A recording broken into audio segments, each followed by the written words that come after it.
اعوذ باللہ من الشیطان الرجیم، بسم اللہ الرحمن الرحیم۔ السلام علیکم۔ Silver rock schools and college میں خوش آمدید۔ آج کا میرا لیکچر جماعت ہفتم کے لیے ہے۔ آج ہم ایک سبق کی پڑھائی کریں گے جس کا نام ہے سردار عبدالرب نشتر۔ سبق کی پڑھائی کے ساتھ ساتھ اس کی وضاحت کی جائے گی اور اس کے بعد الفاظ کے معنی کا سلسلہ شروع کیا جائے گا۔ صحیح خامہ نمبر 2 کی کتاب نکالیں۔ سبق کے مصنف کا نام ہے الیاس نظامی اور سبق کا نام ہے سردار عبدالرب نشتر۔ شام ہونے کو ہے، گورنر پنجاب باغ جناح لاہور میں ٹہل رہے ہیں۔ نہ کوئی محافظ نہ کوئی خدمتگار۔ ایک بچہ اپنی بائی سائیکل سمیت ان سے ٹکرایا اور گر گیا۔ بچہ گورنر صاحب کو دیکھ کر گھبرا گیا، لیکن گورنر صاحب نے اسے پیار کرتے ہوئے اٹھایا اور کہا، بیٹا کسی اور سے نہ ٹکرانا ورنہ پٹائی ہو جائے گی۔ ایسے شفیق اور مہربان گورنر کا نام یقیناً آپ جانتے ہوں گے، یہ سردار عبدالرب نشتر ہیں۔ پاکستان کے قیام اور پھر اس کے استحکام کے لیے جن مسلمان رہنماؤں نے قابل قدر خدمات انجام دیں، ان میں سردار عبدالرب نشتر کو نمایاں حیثیت حاصل ہے۔ سردار نشتر 13 جون 1899 کو پشاور کے ایک پڑھے لکھے اور دیندار گھرانے میں پیدا ہوئے۔ والد کا نام عبدالمنان خان تھا۔ چونکہ شروع ہی سے دینی ماحول میسر آیا، اس لیے ساری زندگی اچھے اور سچے مسلمان کی طرح بسر کی۔ آپ میں اعلیٰ اخلاقی اور صاف کوٹ کر بھرے ہوئے تھے۔ ابتدائی تعلیم مشن ہائی اسکول پشاور سے حاصل کی۔ میٹرک کا امتحان 1914 میں سناتن دھرم ہائی اسکول سے پاس کیا اور ایڈورڈز کالج پشاور سے FA کیا۔ پنجاب یونیورسٹی سے BA پاس کرنے کے بعد قانون کی تعلیم حاصل کرنے کے لیے آپ نے MAO کالج علی گڑھ میں داخلہ لے لیا۔ 1925 میں درجہ دوم کے وکیل کا لائسنس حاصل کیا۔ اپنی محنت، دیانت اور شرافت کے باعث آپ کا شمار جلد ہی پشاور کے ممتاز وکلاء میں ہونے لگا۔ اس زمانے میں تحریک خلافت زوروں پر تھی۔ یہ تحریک مسلمانان ہند نے مسلمانوں کے خلاف عثمانی خلافت کے حق میں چلائی تھی۔ نوجوان نشتر نے اس تحریک میں بڑھ چڑھ کر حصہ لیا۔ اس دور میں انگریزوں سے ٹکر لینا کوئی آسان کام نہ تھا۔ آزادی کا مطالبہ کرنے والوں کو خوفناک سزاؤں کا سامنا کرنا پڑتا تھا، مگر سردار عبدالرب نشتر نے کسی خطرے کو دل میں جگہ نہ دی۔ آپ 1929 میں بلدیہ پشاور کے رکن منتخب ہوئے اور 4 سال تک اس ذمہ داری کو نبھایا۔ تحریک خلافت کے اس زمانے میں سردار عبدالرب نشتر آزادی کا سچا جذبہ لے کر کانگریس میں شامل ہوئے، مگر کانگریس کی مسلم دشمنی جلد ہی آپ پر واضح ہوگی، لہٰذا آپ 1931 میں سے چھوڑ کر مسلم لیگ میں شامل ہو گئے اور 1937 کے صوبائی انتخابات میں بھاری اکثریت سے اسمبلی کے رکن منتخب ہوئے۔ 1940 میں قرارداد پاکستان لاہور میں منظور ہوئی۔ اب مسلمانان ہند کی منزل واضح ہو چکی تھی۔ سردار نشتر کو اپنے آپ کو پاکستان حاصل کرنے کے لیے جدوجہد کے لیے وقف کر دیا۔ جب صوبہ سرحد میں کانگریس کی صوبائی وزارت ختم ہوئی تو 1943 میں سردار اورنگزیب خان کی قیادت میں مسلم لیگ نے اپنی حکومت قائم کر لی۔ نشتر اس حکومت کے وزیر خزانہ مقرر ہوئے۔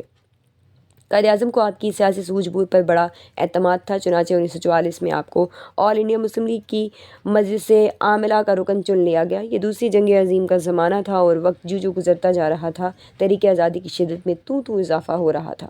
ان حالات میں برصغیر کے سیاسی مسائل کے حل کی غرض سے 1945 میں حکومت شملہ کے مقام پر ایک کانفرنس طلب کی۔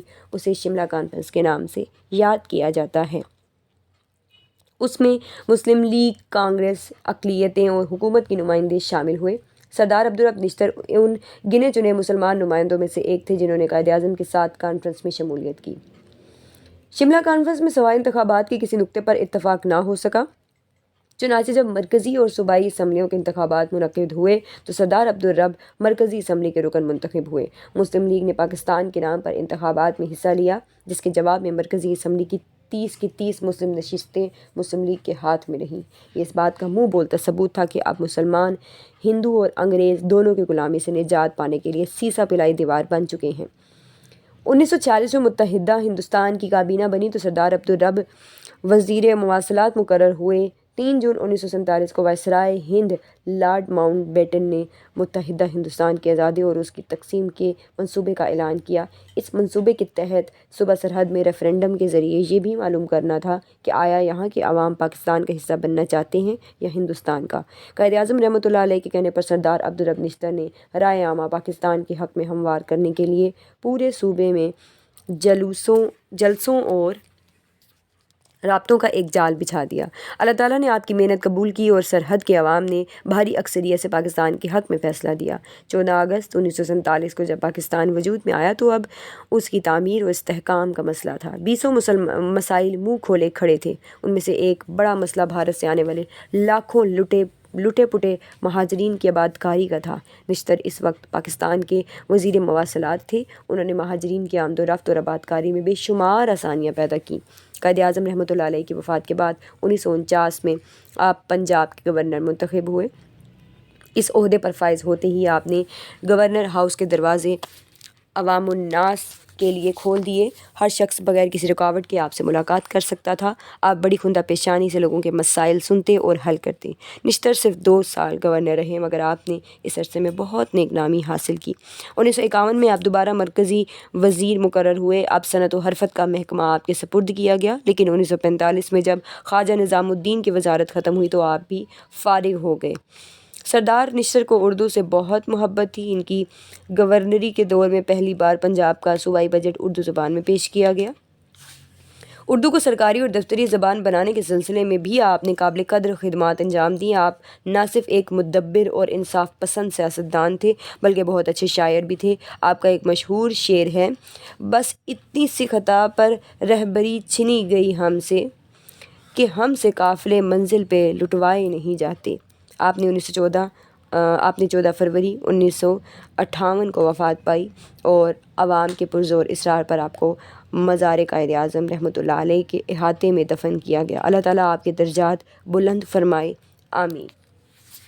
مذکورہ سبق میں مصنف نے دراصل سردار عبدالرب نشتر کی قابل قدر خدمات کو سراہا ہے اور ان کو بیان کیا ہے اور ساتھ یہ بھی بتایا ہے کہ قائد اعظم کے شانہ بشانہ کس طرح سیاسی لیڈران موجود رہے اور کس طرح پاکستان حاصل کرنے کی جد و جہد میں ان سیاسی لیڈروں نے اہم کردار ادا کیا، جن میں سر فہرست نام اور قابل ذکر نام سردار عبدالرب نشتر کا بھی ہے۔ کچھ الفاظ کے معنی سے میں آپ کو آگاہ کرتی ہوں۔ اوصاف خوبیاں: خندہ پیشانی، خوش اخلاقی، سیسا پلائی، بہت مضبوط دیوار۔ گنے چنے چند ایک: مجلس عامہ وہ مجلس جو عملی طور پر مجلس کی کارکردگی کی ذمہ دار ہوتی ہے۔ مدبر، عقل مند، ممتاز، نمایاں۔ مواصلات، آمد و رفت کے ذرائع، نمایاں، صاف نظر آنے والا، ہموار، برابر۔ مجھے امید ہے کہ میرے باقی تمام لیکچرز کی طرح آپ کو آج کے لیکچر کی بھی اچھے طریقے سے سمجھ آئی ہوگی۔ ویڈیو پوری دیکھنے کا بہت زیادہ شکریہ۔ اپنا اور اپنے پیاروں کا خاص خیال رکھیے گا۔ اللہ حافظ۔